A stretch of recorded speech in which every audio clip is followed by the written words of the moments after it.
De lunes a viernes, de 6 a 10 de la mañana, escuche La Hora de la Verdad con Fernando Londoño Hoyos por Radio Red de RCN. Opinión, noticias, deportes, cultura y mucho más, con la seriedad y la profundidad que usted merece.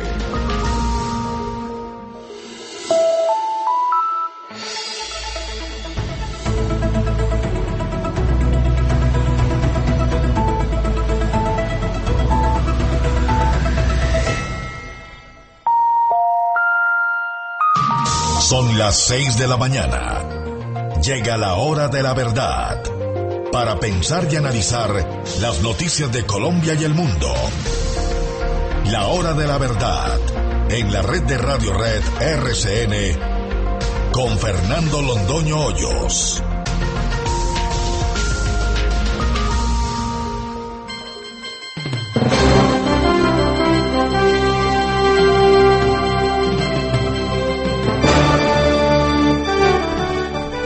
Muy buenos días.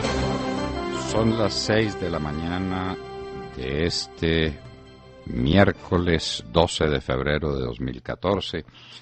Esta es la hora de la verdad y estos son temas y asuntos que trataremos con ustedes en las próximas horas.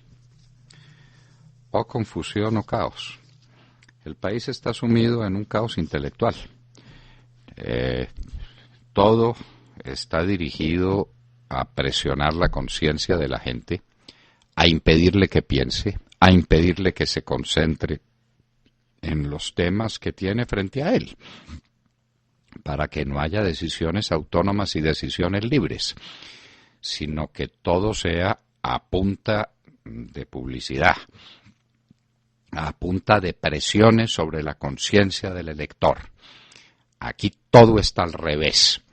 Entonces aprovechan los encuestadores, eso se convirtió en un negocio sencillamente descomunal, y la encuesta del uno y la encuesta del otro, y cada uno dice lo contrario de lo que el otro está diciendo, lo que quiere decir que la gente se contradice, o los encuestadores no saben qué es lo que están haciendo, o la gente es la que ya no sabe ni qué piensa, ni dónde está situada, nada.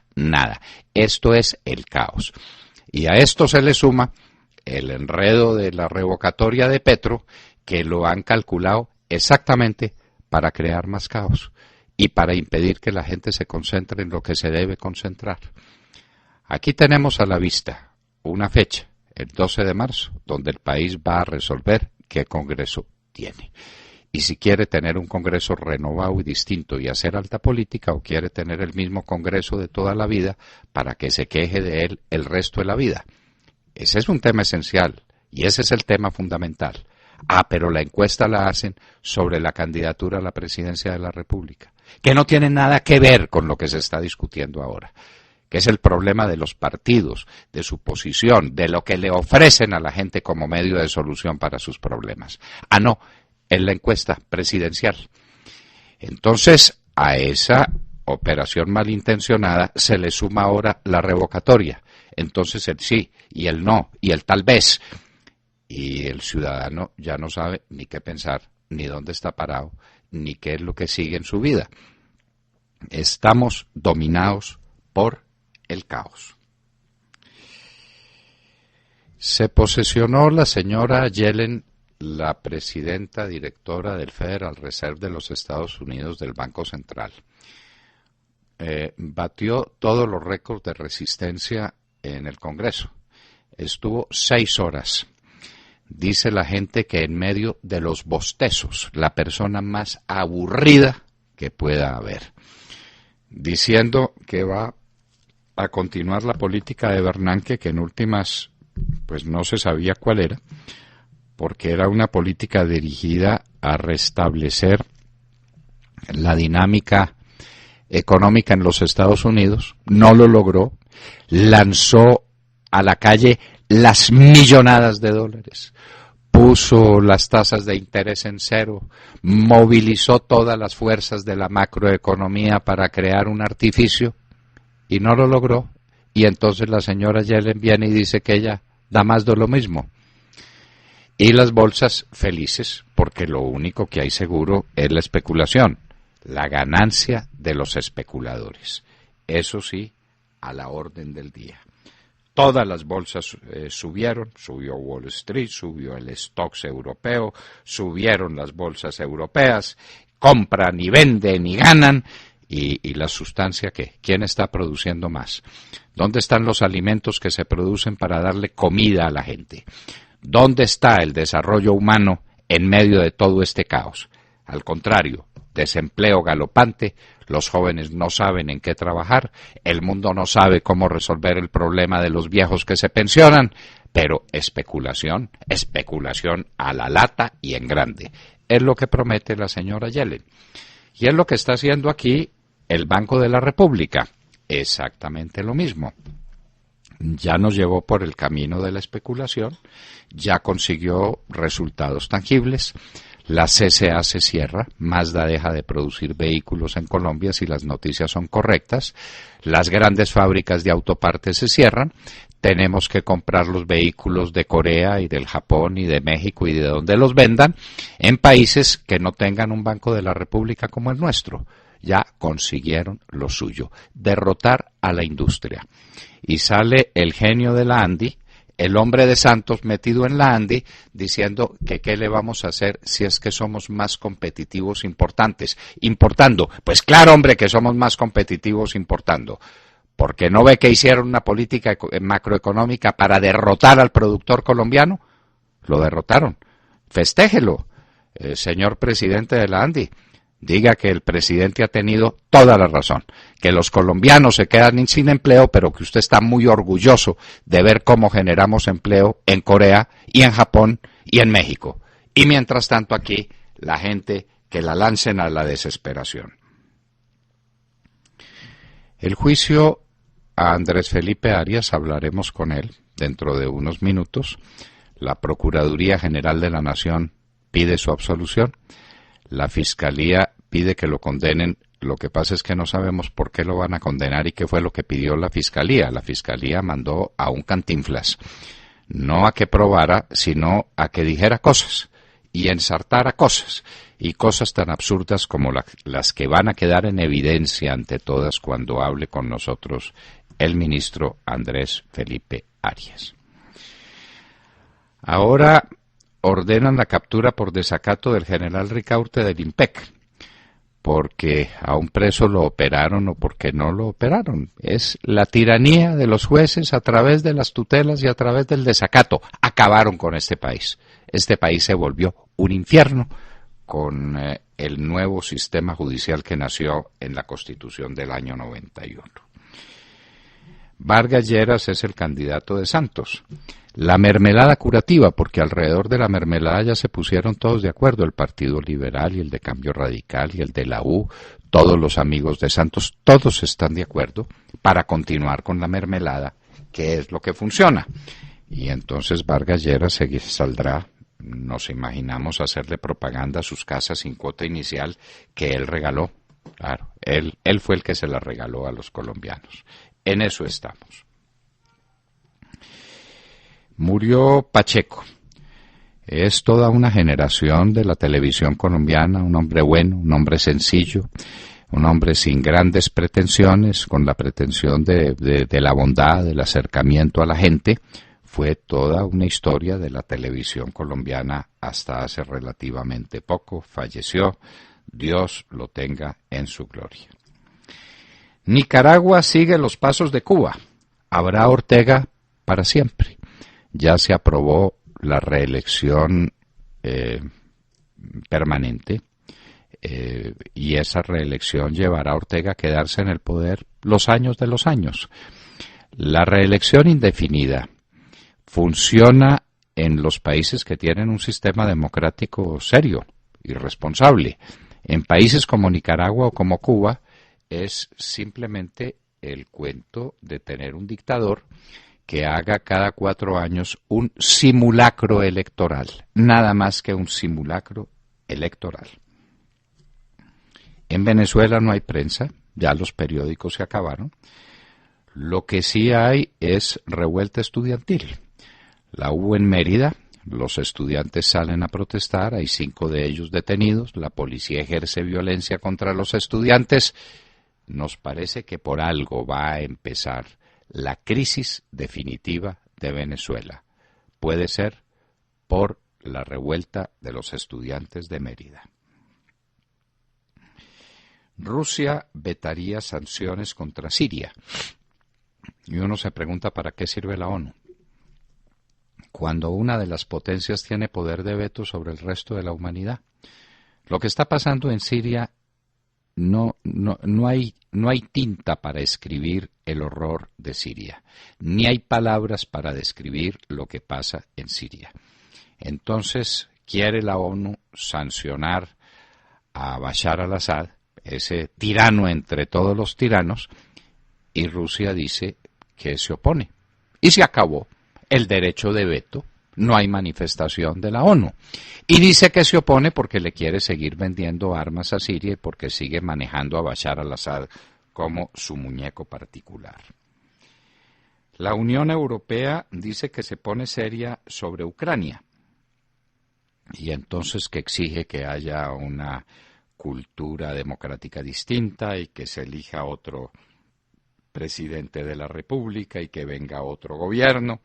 Claro, porque Ucrania está deseosa de unirse a la Unión Europea y toda esa fuerza les dura hasta que Rusia tosa duro y les diga que no le jala que la Unión Europea continúe con eso y les recuerda que Europa depende del gas natural y del combustible que produce Rusia. Y ahí se les acaba el hipo, como dicen las señoras.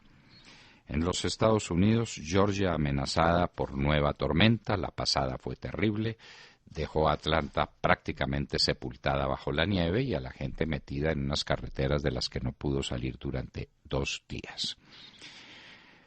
La Cámara Republicana de los Estados Unidos aprobó aumentar el techo del endeudamiento, sin problema ninguno, de manera que Obama puede seguir el curso de su política económica.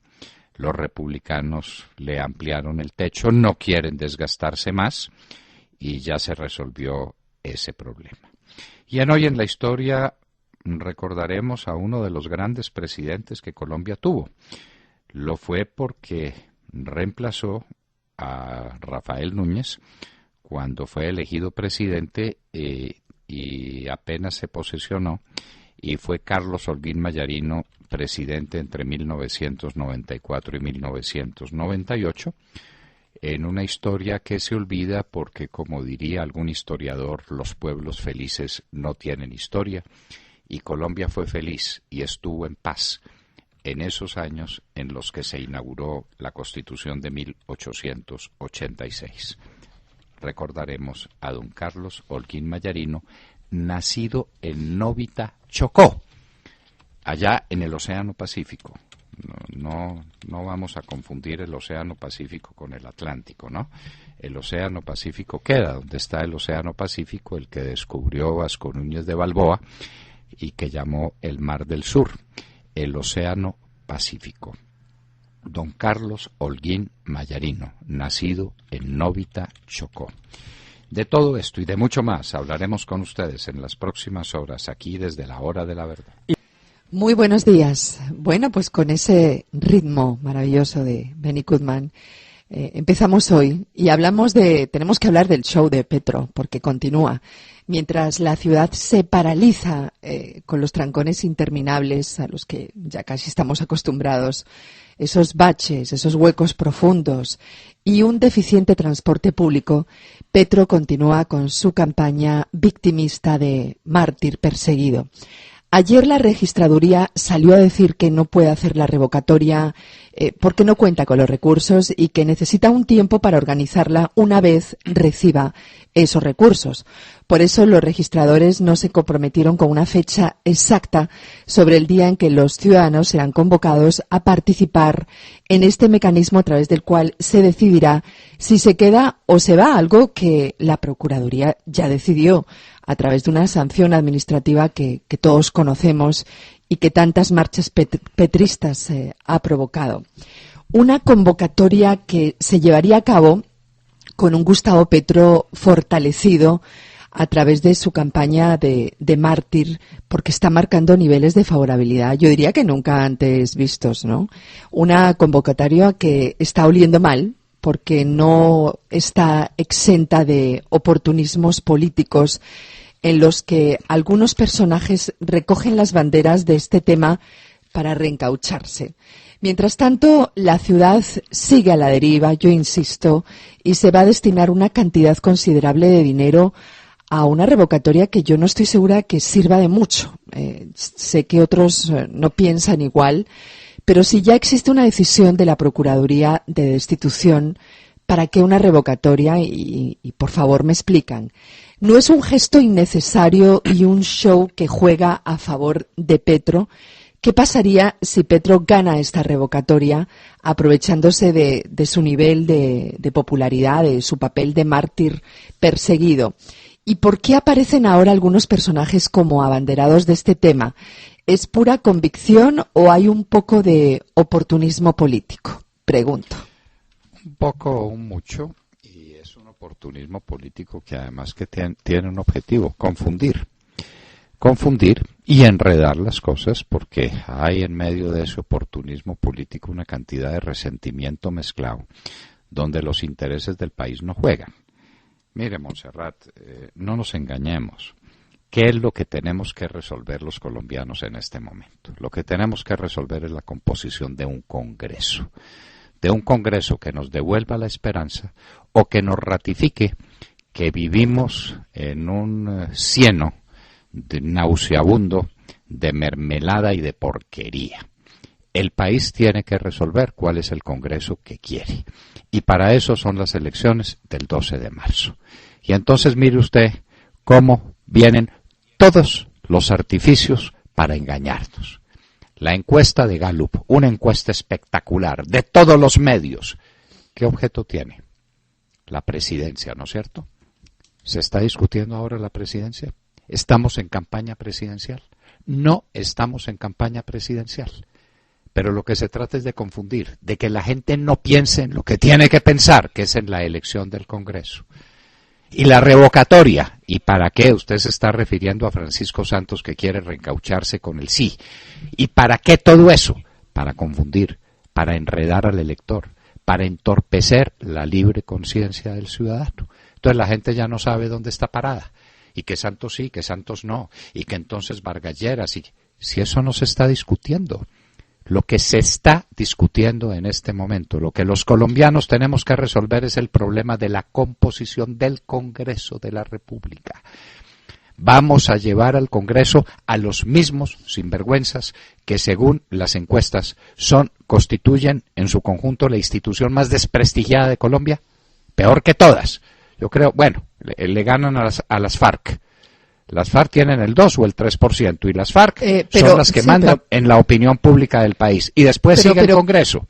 Sí, la justicia y después le sigue el Congreso. Están muy pegaditos, ¿no? Y las FARC, tiene usted toda la razón. Ahí están. Claro, Montserrat, pero dígame si esto no es una proposición deliberada y consciente para distraer la conciencia de los colombianos y confundirla respecto a lo que tienen que resolver, que es la composición del Congreso.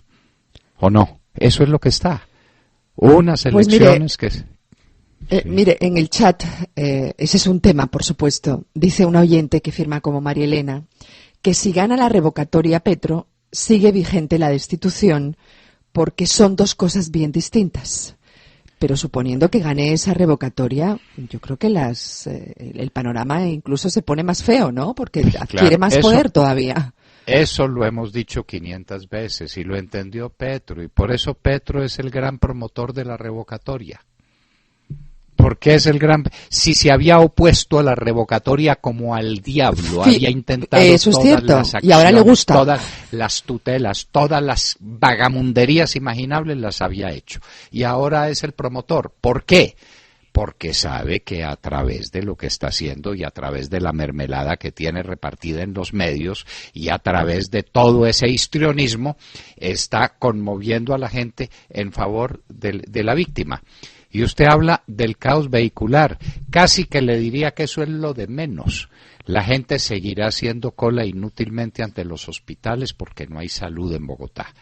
Y los niños, si es que encuentran un sitio donde ir, encuentran un sitio donde no les enseñan nada y donde los tienen un par de horas o 3 horas para que después los sigan educando en las ollas y en las pandillas. Esa es la situación social. Y aquí no hay construcción de vivienda porque Petro la impidió.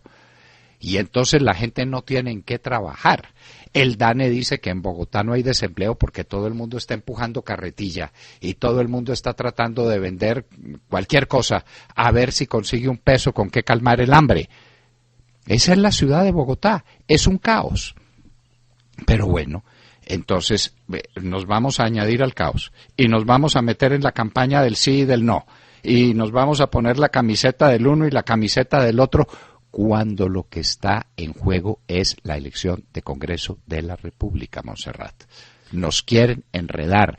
Esto es un proceso deliberado y consciente para enredar la mentalidad de los colombianos y para que no sepan dónde están parados. ¿O le parece a usted casualidad que la gran encuesta sobre los medios salga hoy a todo timbal, promocionada por todos los medios de Colombia y no tiene nada que ver con el asunto que estamos discutiendo, que es el del Congreso? Y sí todo que ver con una campaña a la presidencia que no ha empezado. ¿Usted sabe que no hay campaña a la presidencia?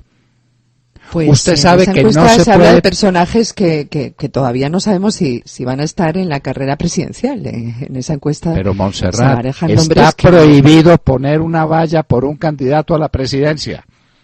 Está prohibido hacer campaña para la presidencia. Y salen con la gran encuesta sobre la presidencia. Porque quieren enredar, porque quieren que la gente no sepa qué es lo que va a votar.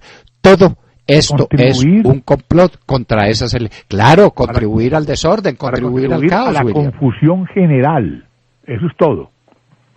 Claro, porque ven que se les creció el enano y que hay un movimiento gigantesco en el país a favor del centro democrático de Uribe, y entonces a ver cómo lo tapan, a ver cómo enredan a la gente, a ver cómo la confunden. Y todo el mundo entra en ese juego, ¿no? Empezando pues por Pachito Santos y siguiendo todos dentro del juego. William Calderón. Doctor Londoño, buenos días Colombia, gracias por invitarnos a sus hogares y a sus vehículos. Hoy es martes 12 de febrero del año 14, son las 6:25. Con la muerte de Fernando González Pacheco, se nos murió la niñez, a quienes nacimos y crecimos viéndolo desde las pantallas en blanco y negro de nuestra TV. Un hombre bueno como el pan, nos enseñó a querer a los animales con su Animalandia. Compartió con nosotros la ternura de sus payasitos, Tuerquita y Pernito. Nos enseñó a ser niños, a querer la naturaleza. Los sábados en la noche nos hacía reír con su Operación Jajá, que luego se llamó Sábados Felices, al lado del maestro Salustiano Tapias, don Humberto Martínez Salcedo. Los domingos, en la noche, al lado de doña Lisita del Carpio, participó de un programa en familia, Yo y Tú. Compartió con doña Gloria Valencia de Castaño, pionero de los programas concurso Con Quiere Cacao, Compre la Orquesta, gran entrevistador, respetuosísimo de sus invitados en sus charlas con Pacheco. A quienes nacimos y crecimos viéndolo e imitándolo, se nos murió el niño que más quisimos en el kinder de nuestra infancia. Se nos fue con su sencillez, sin alardes, un ser auténtico. Se nos murió el niño que llevamos por dentro. Se nos fue Pacheco, doctor Londoño. Fue Pacheco con todo lo que significa esencialmente un hombre bueno. ¿Y cómo estamos necesitados en Colombia de hombres buenos? Que lo sean así, simplemente. ¿Qué era Pacheco? Un hombre bueno, atractivo, gentil, que por bueno, por atractivo y por gentil tenía una gran audiencia en la televisión, hasta que en la televisión llegaron otras cosas que desplazan ese interés por el hombre bueno. Llegó la violencia, llegaron las noticias del entretenimiento, las muchachas del escote pronunciado, las noticias sobre el asalto, sobre la violación, sobre todas las cosas horrendas, han desplazado al hombre bueno, al hombre gentil y al hombre que hablaba de las cosas buenas de la naturaleza y del mundo. Se fue Pacheco. Dios lo tenga en su gloria. Jessica López. Hola, buenos días para todos. 6:27 en la mañana. Les cuento que estoy realmente preocupada con lo que está ocurriendo en Venezuela porque ya Sergio nos ha mostrado esta semana las complicaciones económicas que se viven allá. Alberto Schlesinger nos hizo un excelente análisis también en esta materia de lo que está pasando en nuestro vecino país, pero hoy yo les cuento que Nicolás Maduro está literalmente ahogando a la prensa, específicamente a los periódicos de ese país. Dijo el pasado viernes Maduro: me llamarán dictador, pero no me importa. Voy a endurecer las normas para acabar con el amarillismo y con la propaganda que directamente habla sobre la muerte. Eso fue lo que dijo textualmente Maduro. Pues ayer, después de estas declaraciones, decenas de periodistas, estudiantes, fotógrafos y políticos de la oposición marcharon en Caracas para pedirle a Nicolás Maduro que por favor les dé periódico a los periódicos para su libre funcionamiento. Miren cómo están las cosas. 11 periódicos ya han tenido que cerrar sus operaciones. De acuerdo a un informe que hoy publica el Instituto Prensa y Sociedad de Venezuela, 31 periódicos han sufrido problemas en el suministro de papel y han debido modificar el tamaño o la frecuencia de sus ediciones, de acuerdo con este informe. Y es que las cosas no paran ahí. Nicolás Maduro dice que los va a cerrar, tal como lo hace Rafael Correa en Caracas, y otra situación muy delicada que se presenta es con los estudiantes, como usted lo dijo al inicio de nuestro programa.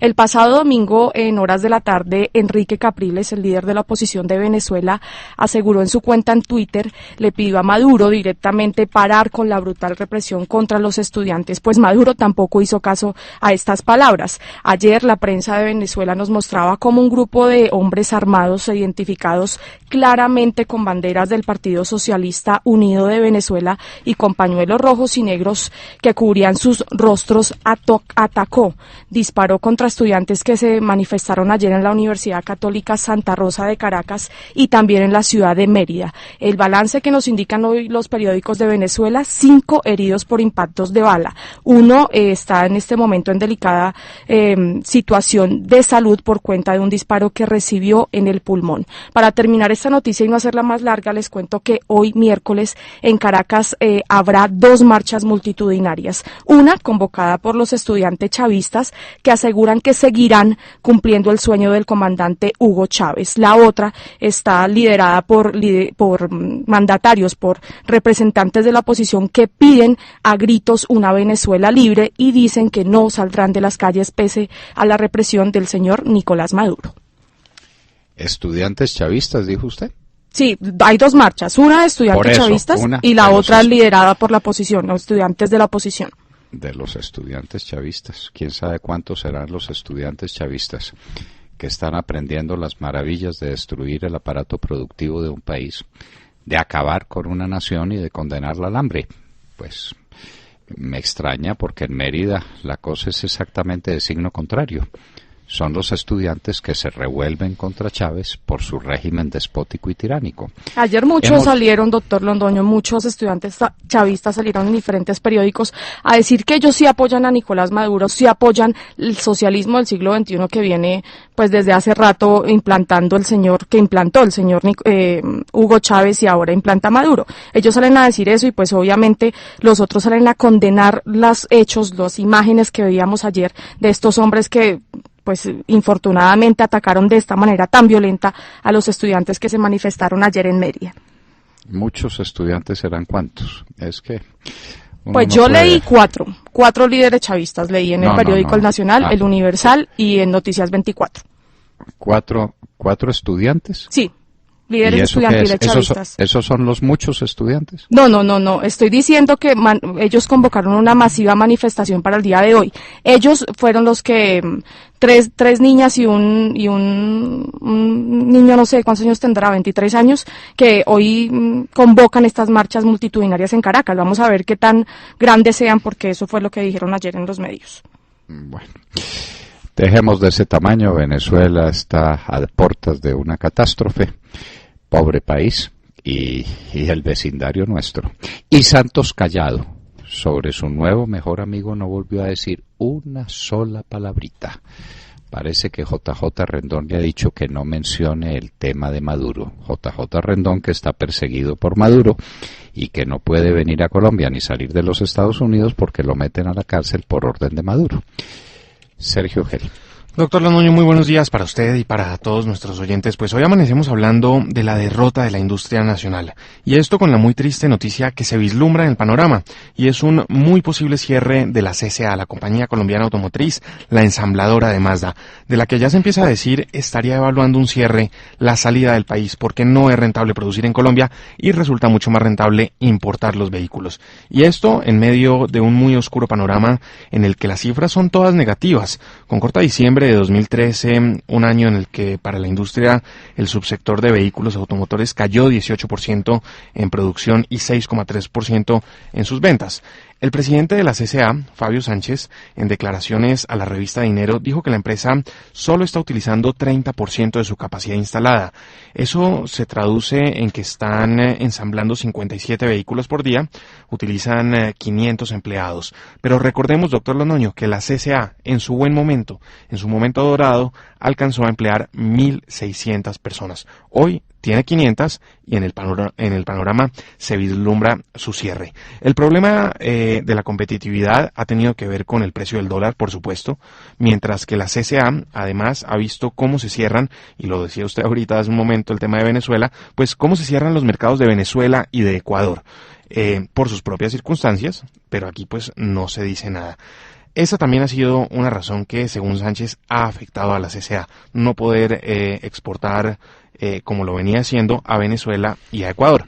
Y en medio de este panorama y de unas cifras terribles para la industria colombiana, el señor Bruce McMaster sale a reconocer que en efecto es más competitivo importar que producir un automóvil en Colombia, palabras que mejor le quedarían al presidente de un gremio de importadores que de industriales que se quedan sin vocería y de quienes cada día más oímos toman la decisión de cerrar sus operaciones en Colombia y de reemplazarlas por la importación de los productos. Siguiendo su línea, doctor Londoño, podríamos decir que sí, que gracias al gobierno Santos el desempleo está disminuyendo, pero disminuye en China, en Japón, en Corea del Sur, inclusive en Costa Rica, países donde se genera empleo, porque son países donde cada día más se produce lo que consumimos nosotros aquí en Colombia.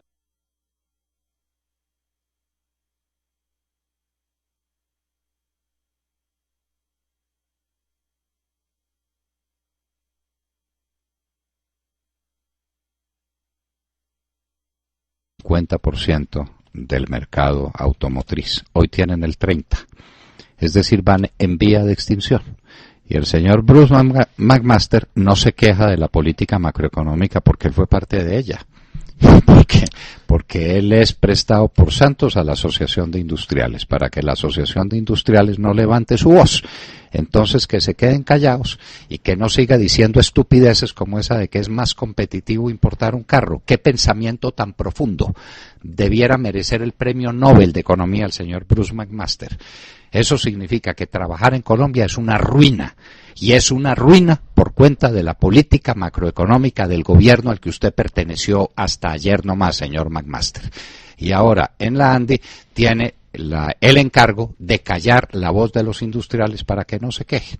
Ahí salió también el director de la Asociación de Autopartistas diciendo que muchos están al borde de la quiebra, que otros están en una situación supremamente complicada, son los que fabrican partes y piezas para el ensamblaje de los automotores y repuestos para esos automotores. Claro, ellos tuvieron una caída del 20% en la producción el año pasado. Bueno, y entonces eso no es sostenible, Pero en momentos en que el dólar trata de recuperarse, entonces le cae encima el ministro de Hacienda y a través de operaciones de tesorería y a operaciones de Ecopetrol mantiene el dólar paralizado y el Banco de la República deja de salir a la calle a comprar dólares para no permitir que el dólar aumente, que sería la única salvación de la industria colombiana. Pero está bien. Trabajadores de los 1.100 trabajadores que estaban en la CSA ahora estarán en sus casas viendo a ver qué hacen o empujando también una carretilla con mangos adentro para que puedan computar dentro de las estadísticas del DANE como empleados por cuenta propia. Alejandro Ramírez. Buenos días a los oyentes de la Hora de la Verdad. Hoy los saludamos con la noticia de la nueva encuesta de la firma encuestadora Gallup. La encuesta consultó 1.200 ciudadanos en las principales ciudades y afirma algunas tendencias de encuestas tomadas en periodos iguales y contraría a otras tendencias. Me refiero a la reciente encuesta de Atexco. Coinciden en que el candidato que encabeza la intención de voto para la presidencia es Juan Manuel Santos, a pesar de su baja favorabilidad entre los colombianos. Coinciden en que el principal problema de la sociedad es el desempleo, seguido por la salud, la corrupción y la delincuencia común, la inseguridad. A pesar de los anuncios de empleo que hace el gobierno del presidente Juan Manuel Santos y de seguridad en el territorio. Coinciden los colombianos igualmente en que la opinión de los colombianos es que el país va por mal camino. En un 59%, solo el 31% de los colombianos cree que el país va por buen camino. Coinciden igualmente en que la opinión favorable de los colombianos es hacia el presidente Álvaro Uribe Vélez, el personaje público con más alta favorabilidad entre los encuestados. Introduce la tendencia de la baja de intención de voto por Juan Manuel Santos, quien empieza a bajar del 36% al 34%, y contribuye a ello los resultados de recientes convenciones partidistas y el escándalo por la inteligencia militar, donde el presidente Juan Manuel Santos hizo 2 manifestaciones contrarias, una seguida de la otra. La favorabilidad de Juan Manuel Santos es contradictoria, comparando la medición de Gallup y de Atexco. La encuesta Gallup muestra que el 48% de los colombianos tienen una imagen favorable del presidente de la República, pero en Atexco esta imagen favorable es solo del 39%, una diferencia de 11 puntos. El 46% de los colombianos tiene una imagen desfavorable del presidente Juan Manuel Santos, según Gallup, y Atexco dice que esta imagen desfavorable es del 50% de los encuestados. Una presión sobre el elector, doctor Londoño, una guerra de la desinformación. La guerra de la desinformación, y eso que usted no se refirió al Centro Nacional de Consultoría, que le da a Santos una intención de voto del 51%. Así con las encuestas de Yamid Amad nos podemos economizar las elecciones. No merece crédito, doctor Londoño. ¿Cómo? No merece crédito, por eso no la bueno, pero y entonces tenemos que hacer otra encuesta para saber cuál merece crédito. Es la técnica, la eterna técnica de enredar, de desinformar, de mentir, de volver oscuro lo que está claro y de impedir que los colombianos tengan una conciencia crítica y tengan una posición ante la vida, que es de lo que se trata el esfuerzo que hacemos en la hora de la verdad, que cada uno piense libremente.